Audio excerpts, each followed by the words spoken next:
Hello, CVCS. Welcome back to our chapel podcast. I'm Bianca Moore, this year's Spiritual Life Prefect on campus, and today we are joined by Brandon Hendricks. He is the president of Every Generation Ministries, and today he talked to us about sharing the gospel.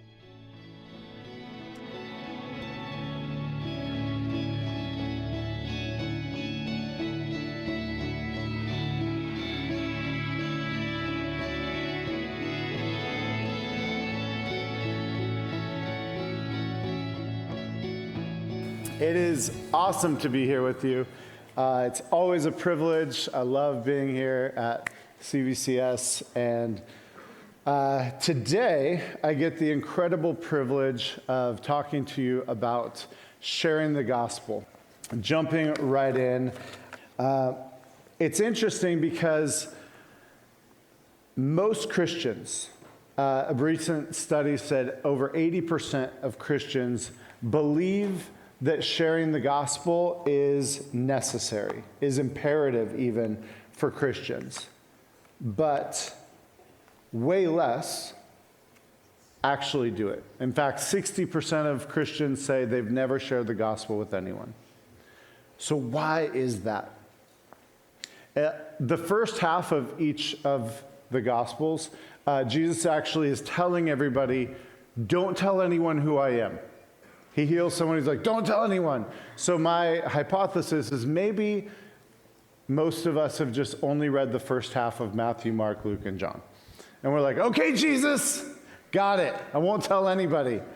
But the problem is the last half of each of those gospels, he starts saying, okay, now tell everybody.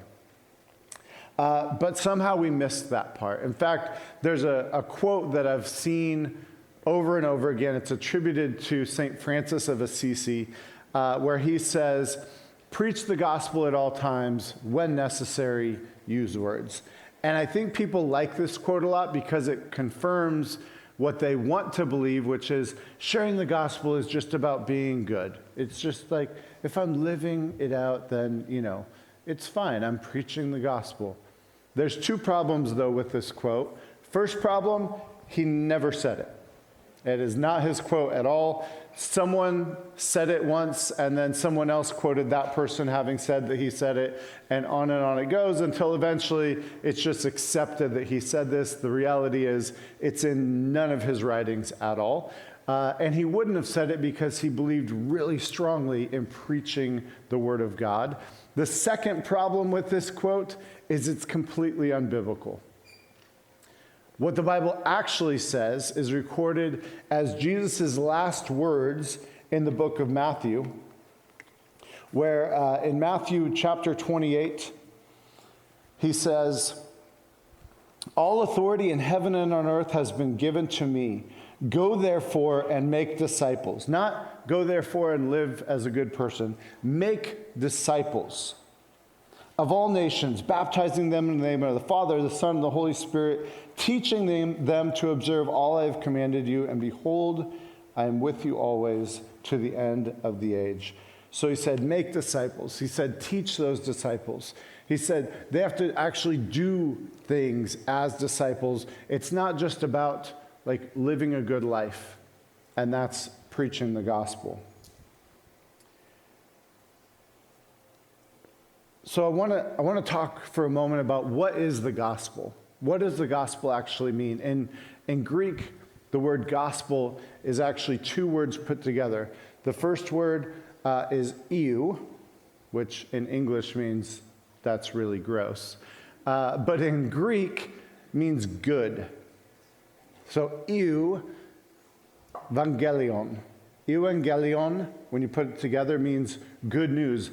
Angelion, it means message, just like angel is a messenger. And so good news, you put it together, and you get the gospel, as we call it in English. And someone who shares the good news, the person who brings that good news, is an evangelist. And so right now you might be saying, okay, well, there you go. I'm not an evangelist. That's not who I am. There are evangelists, but that's not me. But here's the problem with that line of thinking. You are an evangelist. Because An evangelist is someone who shares good news. What is the first thing every single one of us want to do when something truly good happens to us?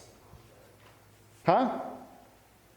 Yeah, we want to tell other people, right? If something amazing happens, if we do something amazing, or we get accepted into the college we wanted to get into, or whatever, we want to share that news with other people. It's hardwired into us to share good news. So if you say, well, I don't share the gospel because I'm not an evangelist, that's a lie. You are an evangelist. The question is, what do you consider to be good news? Because if it's truly good to you, you're going to share it. So you are an evangelist. But do you consider the gospel to be good news? If you don't, you will have no reason to share it because to you it isn't worth sharing. It might be okay news. You might even believe that it's true.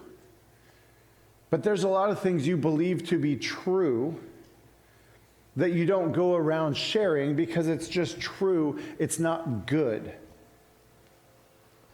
You may believe that water has 2 hydrogen and 1 oxygen, but you're not going to go around being like, do you know how many hydrogen atoms are in water? It's amazing. You're not. It's just a true fact. It's something you know, but it hasn't transformed your life.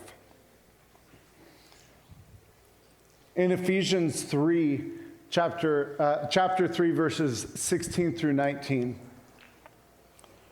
Paul is telling people that his hope for them, his prayer for them, is that they would eventually begin to know the height and depth and width and the enormity of Christ's love for them. So much so that it surpasses all knowledge. And he ends with this. He says that you may be filled with the fullness of God. If you are filled with the fullness of God, you will have no choice but to tell other people because you will know in the depths of your soul that it is good. It is so good that nothing else could be better. So the first step to sharing the gospel is you need to live the gospel. You need to be filled with the fullness of God so that it pours out on those around you. And once that happens, you may still not have a desire or a need to share with other people, but it may not be because you're not filled with the gospel. It may be because you don't truly love the people around you yet. The problem is, love is the central aspect of Christianity because love is the essence of God. 1 John 4:8 says that anyone who does not love does not know God because God is love. Not God is loving. The essence of God is love. In fact, Jesus went a step further when he was asked, sum up the whole Bible. Give us one thing that sums up the Bible. He said, it's love and it's love. He said, love the Lord your God with everything in you and love your neighbor as yourself. That's in Matthew chapter 22. I had a friend who grew up in a primarily Muslim country. He was the son of missionaries and he went to a boarding school. And at that boarding school, as he got older, he actually had the freedom to leave the school and kind of go explore. And when he did, he made friends with a local boy. And this boy was Muslim and he was Christian, and they started hanging out a lot, so much so that eventually they both considered each other to be their best friend. But eventually the day came when my friend had to leave. He was graduating. So he went one last time to find his friend, and he was super sad, and he expected his friend to be sad, but his friend wasn't sad. he was angry. He was like, what the heck? Why are you angry? And before he could say anything, his friend came up to him and he said, do you believe in Jesus? And my friend was a Christian. And he said, yeah, I do. He said, do you believe that Jesus is the only way to God? My friend said, well, yeah, I do. He said, then you lied to me. He said, what do you mean I lied to you? He said, you said that you were my friend. You said that we were best friends, in fact. You said that you loved me, and I now know that that was a lie. Because if you loved me, you would have told me how to have a relationship with Jesus. And before my friend could even respond, his friend turned around and ran away, and it was the last time he ever saw him. And it made him realize that if we truly believe what we say we believe about Jesus, we cannot also claim to love the people around us unless we're sharing that good news with them. Just as if we saw someone dying of thirst and had a big jug of water and refused to share it, we could not say that we are loving to the people around us. The rest of the passage in 1 John chapter 4 says this, beloved, let us love one another, for love is from God, and whoever loves has been born of God and knows God. Whoever does not love does not know God, because God is love. So after we live the gospel, we have to learn to love the neighbors, love the people around us, love them enough to share the gospel with them. Now I know this is a really generalized message about sharing the gospel. You're like, wait a second, I still don't feel like I know how to share the gospel, or I still have these reasons why I shouldn't or can't. So I want to go through just a couple of excuses that I've heard from people. The first is, I'm not a good enough person. I can't share the gospel because I'm not good enough to share the gospel. You know who else isn't good enough to share the gospel? Every person you know. I'm not. Your teachers aren't. Your parents aren't.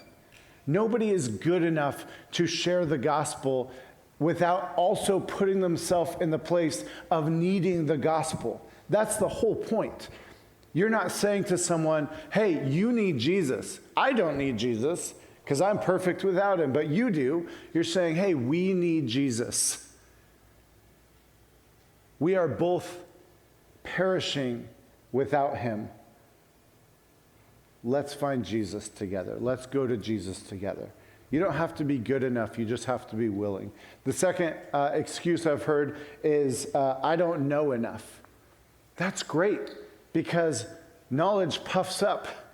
Love builds up. If you think you know enough, you're going to be so arrogant and prideful, you shouldn't be the one sharing the gospel anyway, because you're going to come off as a jerk. But when you know you don't know enough, that's a perfect place to say, hey, I don't know everything about Christianity, but I know that it's made a difference in my life. In John chapter 9, Jesus heals a guy. That guy gets pulled before the religious authorities. They're like, hey, who was that guy who healed you? And he's like, I don't know, actually. I don't know who he is. I don't know if he's a prophet, if he's the Son of God. I know that he healed me. I know that I was blind, and now I'm not blind anymore. If you have just that much knowledge of Jesus, you can share him with other people. If you know that he's made a difference in your life, you can share him with other people. The last excuse is, I don't know how. This one is absolute garbage. Because unless you've never heard of the internet, you know how to find that information. You know how to type in how to share the gospel. You have teachers and administrators who would love to walk with you on how to share the gospel with other people. But the reason I'm not standing here giving you a step-by-step on sharing the gospel is because it happens best through relationships. It's not a step-by-step program, just like having a relationship with someone is not follow this step, then this step, then this step. It's about walking with someone towards the cross as you're also heading towards the same cross. So if you want a step-by-step, they're out there. You can find them. But really, it's just about living the gospel in your life, loving the people around you, and leaving the excuses behind. You do those things, and you will be sharing the love of Christ and the gospel with the people around you. I want to leave you with one last passage and one last thought. Romans chapter 10, 13 and 14. I love how it says it in the New Living Translation, even though I don't usually use the New Living. It says, how can they call on him to save them unless they believe in him being Jesus? How can they believe in him if they've never heard about him? And how can they hear about him unless someone tells them? Not just unless someone is living as a Christian, unless someone tells them. Some of you know my firstborn son, Xander, died when he was 8 years old. At his funeral, his principal of Las Palmas Elementary School in San Clemente spoke, and she shared that she had been an administrator in public schools for over 30 years, and that only one time in those 30 years had a child shared Jesus with her. And it was my son, Xander. Came up to her as a first grader and said, do you know Jesus? She said, what? He goes, if you don't know Jesus, I can tell you about Jesus and how to have a relationship with him. If my son could share Christ with his principal, you and I can share Christ with the people around him, us as well. God, thank you for your word. Thank you for changing us through your word. God, help us to be people who live the gospel, who love the people around us, who leave the excuses and all the reasons that we have not to behind, who change the destinies of the people around us through your word. In Jesus' name, amen.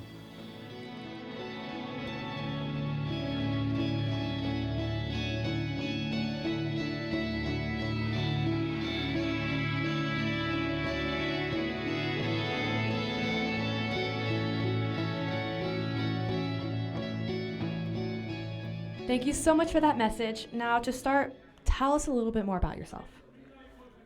Well, my name is Brandon Hendricks, as you mentioned. I am married to my wife, Melissa. We've been married for 24 years now. And we have a 6-year-old daughter, a 10-year-old son, a 14-year-old son, and our firstborn son would be 16, but he died when he was 8. And I am the president of Every Generation Ministries for the past 3 years, and we are a ministry that partners with churches all over the world. We're in 18 countries, have about 9,000 partner churches, and we help those churches to disciple their children and youth using a model of ministry from Deuteronomy chapter 6 that focuses on life transformation. All right, so today you're talking about sharing the gospel. What is one point from the message that you hope everyone is able to walk away with? I don't know if I could pick one of the points that is more important than the others, but I think one of the differences in how I approach sharing the gospel than a lot of what I've heard from other pastors and such is that I think it's not just about convincing yourself to go do it. It has to take root in you first. And that if you don't consider it to be good news, you're not going to really want to share it. But if you're living out the gospel, it will be good news to you. And then you will want to share that because we all want to share good news. It's built into us. And so rather than focusing on just like techniques of how to, share the gospel, or here's 5 steps to share the gospel, I think until it takes root in us and it's truly good news that we have as a fire in our bones that just has to come out, we will just be kind of forcing ourselves to do it rather than truly wanting to share the gospel. Yeah. One question, kind of almost personal to you, like in what ways have you grown, like from the beginning of your faith to, let's say, today? How have you grown in sharing the gospel, and like most specifically, what made you want to take that step and share the gospel and become a high school pastor, become president of this ministry that you're doing? Oh man, yeah, that's a long story. I don't think we have time for all of it, but we have all the time in the world. I became a Christian when I was in high school, and I had been raised in church, but it didn't truly take root in me, and maybe that's why that's such an important piece for me. Is I know what it's like to know the gospel. I even know what it's like to, at some point, come to a realization that the gospel is true, but also to know that it's not good news to me yet. Yeah. Like I think before I truly became a Christian, I had conceded in some way that the Bible is true, the gospel is true, God is real, but because it hadn't truly taken root in me, I didn't feel really any need to share it with other people, because why would I? There's a lot of things that I think are true, but I don't go around telling other people about it. But when the gospel truly transformed my life after I became a Christian, then I felt like there was nothing more in the world that I would want to spend my life doing than sharing the gospel with other people. So I have grown tremendously in my experience of the gospel, my knowledge of the gospel, my ability to share it and to truly understand the depths of the theology behind the gospel and all of those things. But I think more than any of that, it's just been truly goes all the way back to that moment in high school when I surrendered my life to Christ and said, this is what I want to spend my life doing because this is the only thing that has eternal ramifications. And so from that moment, I've just tried to orient myself in such a way that what I spend the majority of my time doing is going to be about getting the gospel out there and helping people to grow in their experience and knowledge of the gospel so that they can be disciples who make disciples who make disciples as well. That's really cool, an amazing testimony to hear from you. Very inspiring. And off of that, we were talking before service, you mentioned to me that you used to be a high school pastor, correct? Correct. So kind of off of that, how do I word this? What advice would you give to high schoolers who want to share the gospel but might be a little more anxious, a little more like, oh, I don't want to like offend anyone. I don't want to like make this weird or awkward. Like, how would you like encourage someone to do that? For sure. I think, when you're in high school, your comfort can easily become an idol. And that's not just true of high schoolers, that's true of humans in general, is we can care so much about our comfort that we build an idol out of it, and then we actually find ways to convince ourselves that our comfort is for other people's good. And so I've heard many times like, well, I don't share the gospel with people because, what if they're offended by it, or what if, this or that or the other thing. But the reality is, if we truly believe the gospel, then we would be far less concerned about whether or not they are offended than whether or not they know the truth of the gospel. Just like if you saw somebody that was drowning and you had a life preserver, you wouldn't be considering, well, if I throw this life preserver to them, will they be offended that I didn't think they could swim well, or will they, be upset at me? Like I was fine, I was going to make it. If you can tell they're about to slip under the water, you don't much care in that moment how they would feel about you throwing the life preserver.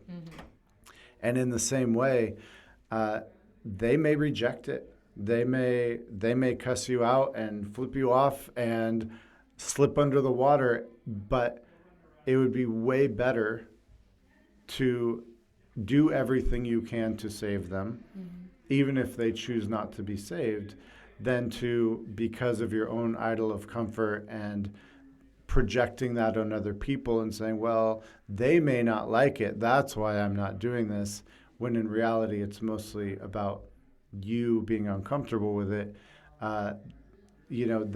That is way worse than putting it out there and possibly being rejected. And I've had in my life many, many times that I've shared the gospel with people, even close personal friends, where they've fully rejected it and said, I'm not interested, don't talk to me about that, whatever. Some have even gotten angry at me, but that seed of the gospel has still been planted. And even if it remains dormant for a decade, I've had people call me or message me on social media a decade or more later and say, hey, I want you to know that even though it took me this long, I'm now walking with Jesus. And so I would always rather plant the seed than say, for whatever reason, whatever excuse I can come up with, oh, I'm not going to share with that person because they won't like it, or they will be angry, or whatever other excuse I can come up with. That was just incredible right there. Like I haven't really thought of it like that. And especially the whole like comfort can become an idol. Like I feel like a lot of people tend to think idols like money or sex or like relationships and stuff like that, but it can be like small things like that can actually be big things. Absolutely. So I feel like that's really insightful. And for me, especially because I tend to struggle a lot with like talking to new people, and I've been trying to like get better at that, especially like I have to talk to people to share the gospel, like duh. So that's part of it. Yeah, so like that definitely helped me a lot. I hope you know that. And this whole message, like some of my friends came up to me and they're like, hey, this message was like actually really good, and it really helped me a lot. So I feel like God was really speaking through you in this message, and it's definitely something that we all needed to hear today. So I just wanted to thank you for like the 20th time again for speaking, because it was just such a good message. And last question, if anyone wanted to get in contact with you in any way, how would we be able to do that? The website for Every Generation Ministries is egmworld.org, and my email is just my first name and first letter of my last name. So Brandon Hendricks is brandonh@egmworld.org, and that's the best way to get a hold of me. If you have questions or you want to know more about sharing the gospel or about EGM, I would love to correspond with you. Feel free to send me an email. And thanks again for having me. I always love coming to CVCS. It's such a special place with amazing faculty, teachers, students, and it's an honor for me to get to speak. Thank you so much yet again for coming. That was Brandon Hendricks, and we will see you next week for our next chapel speaker. This episode has been a production of the Capistrano Valley Christian Schools Podcast Network. Capistrano Valley Christian Schools is a Christian JK through 12 school in San Juan Capistrano, California. Be sure to check out, subscribe to, and leave a review of this show and the other shows on our network on your podcast player of choice. Doing so supports the school community in a multitude of ways. For more information about the CVCS Podcast Network or any of our other shows, check out cvcs.org or email podcasts@cvcs.org. On behalf of the whole network, this is Mr. Jasper saying thank you again for listening and stay tuned for more.